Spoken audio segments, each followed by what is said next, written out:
Atkreipk dėmesį į savo mintis, nes jos tampa sakiniais.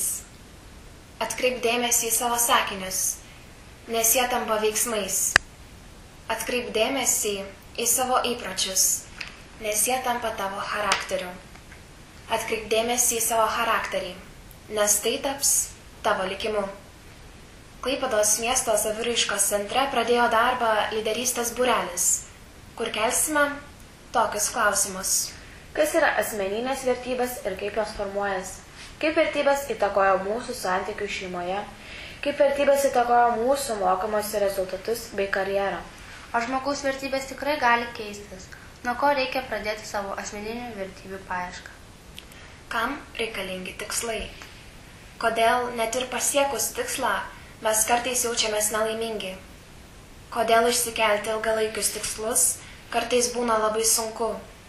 Ar gali neturintis tikslų žmogus gyvenime būti laimingu? Kaip išmokyti vaiką siekti ilgalaikių tikslų? Kaip atskirti tikslą nuo svajonės? Aptarsime, kaip spręsti konfliktus. Dėl skirtingų įsitikinimų, patirties, auklėjimo mes dažnai tuos pačius daiktus vadiname skirtingais vardais. Vienaip ar kitaip ateina laikas tos konfliktus spręsti ir tada mes pasirinkame savo priimtiniausią sprendimų būdą.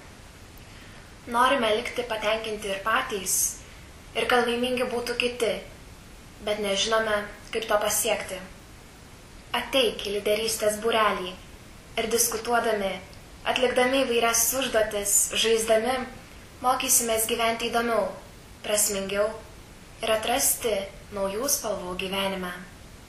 Organizuosime ir vesime renginius, imsime interviu, pristatysime saviraiškos centro būrelius žiniasklaidoje, radijuje, laikraščiuose, Facebook'e ir kitur. Laukiame lyderystės būrelyje ir tavęs.